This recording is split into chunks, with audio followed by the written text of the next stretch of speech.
ممكن تعمل عن العرض العادي بس كده اللي انت عايزه. ازيكم عاملين ايه النهاردة؟ هنتكلم عن كرتون العرض العادي اللي فيه ناس كتير متابعاه وشافت حلقاته الغريبة. الكرتون اللي بيتكلم عن 2 صحاب وهم راكبي ومورتكاي اللي حياتهم مقلوبة في كل حلقة. نلاقيهم بيعملوا حاجات غريبة وحاجات خارجة عن المألوف. وبالنسبة للحاجات الغريبة اللي تحس ان الكرتون ده مش مناسب للأطفال أصلا، هتلاقي فيه نعامة بتلعب بيسبول وقطع هوت دوج متعصبة. كل الحاجات دي تخليك تفكر الكرتون ده بيتكلم عن ايه اصلا.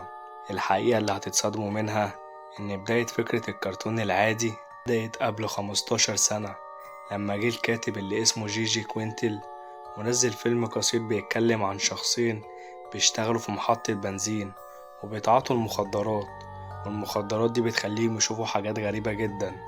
ولما تبدأ الهلوسة بتاعتهم بيتخيلوا ان في واحد بيتحول لطائر ازرق والتاني بيتحول لمكنة لبان.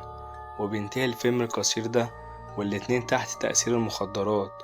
وبيتضح لي من الفيلم القصير ده إن مورتكاي وبنسن مدمنين مخدرات. ومن هنا جت فكرة كرتون العرض العادي، وإدمانهم المستمر على المخدرات بيؤدي لأمراض كتيرة من ضمنها انفصام الشخصية والتقلب المزاجي وغيرها.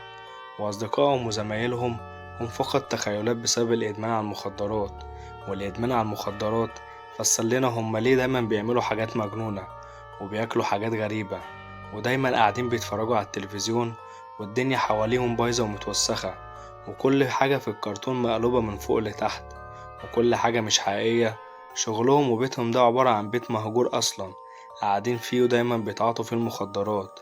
وسكابس هو المورد اللي دايما بيجيب لهم المخدرات، علشان كده في الكرتون دايما نشوفه حكيم وبيدي مورتكاي نصايح، ولكن في الحقيقة النصايح دي عبارة عن مخدر اسمه أسيد، والمخدر ده مضر جدا.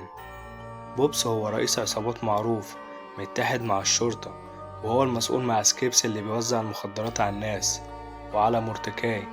بنسن ده بقى يبقى رئيس الشرطة الفاسد اللي دايما متحد مع بوبس وسكيبس ويمشيلهم الموضوع بتاع توزيع المخدرات على الناس.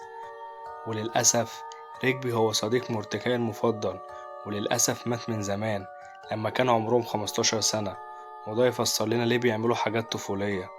مورتكاي لما بياخد المخدر بيخليه دايما يشوف صديقه عايش. وبكده نكتشف ان كرتون العرض العادي هو اصلا بيتكلم عن شخصين اصدقاء بياخدوا المخدرات وبيتخيلوا حاجات مع نفسهم. ودي كانت الحلقة اللي مؤلفها مؤلف كرتون العرض العادي. السؤال هنا، هما ليه دايما بيجيبوا فكرة زي دي ويعرضوها للأطفال؟ المخدرات والخمرة والهلاوس والإباحية بقت موجودة ومنتشرة بشكل كبير جدا، وكرتونات كتيرة فيها الحاجات دي. أنا كده وصلت لآخر الحلقة. لو عجبك الفيديو دوس لايك واشتراك في القناة، وقولي عايزني أتكلم عن مين الفيديو الجاي. سلام.